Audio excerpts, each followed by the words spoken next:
তিতাস গ্যাসের লাইন স্থানান্তর জটিলতায় থমকে আছে কিশোরগঞ্জের মহাসড়ক উন্নয়নের কাজ। ঝুঁকিপূর্ণ অবস্থায় থাকা গ্যাস রাইজার না সরানোয় এগোচ্ছে না শহরতলির সড়ক নির্মাণ কাজ। যে কোনো সময় বড় দুর্ঘটনার আশঙ্কা করছে সাধারণ মানুষ। কিশোরগঞ্জ জেলা রিপোর্টার বিজয় রায় খোকার পাঠানো তথ্য ও ছবি নিয়ে ডেস্ক রিপোর্ট।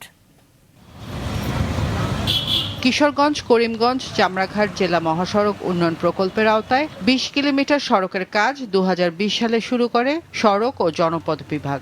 সদরের একরামপুর রেলগেট থেকে সাতাল পর্যন্ত সড়ক প্রশস্ত ও আধুনিক করার কাজ চলছিল পুরোদমে, কিন্তু সড়কের দুই পাশে থাকা তিতাস গ্যাসের রাইজার ও সঞ্চালন পাইপ না সরানোয় আটকে আছে কাজ।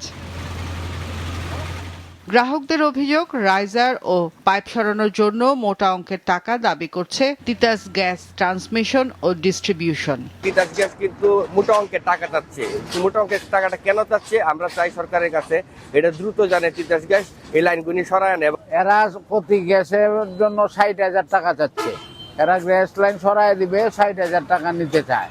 আমাদের যে গ্যাসের লাইনটা ওই লাইনটা তো সরানো দরকার, না সরাইলে তো যে কোনো সময় ঝুঁকিপূর্ণ হইতে পারে। এটা এই নিয়ে আমরা চিন্তিত আছি আর কি।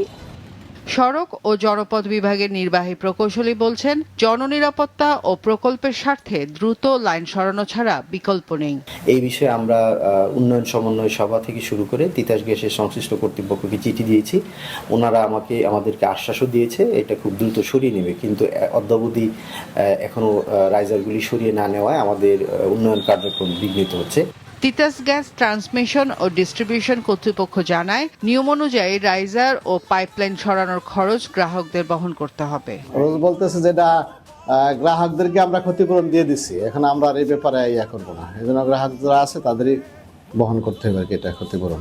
আমরা তো অফিসের ডেকোরেমেন্ট বাইরে কথা বলার সুযোগ নেই আমাদের জন্য, আমরা বলতেও পারবো না, চাইতেও পারবো না। আমাদের 1.3 ঠিকাদারের সাথে তারা কন্ট্যাক্ট করে নেবে। এটা কারো রাইজার আছে 10 ফিট সরবে, কারো 20 ফিট সরবে, কারো 60 ফিট সরবে, খরচটা একটু ভেরি করবে আর কি।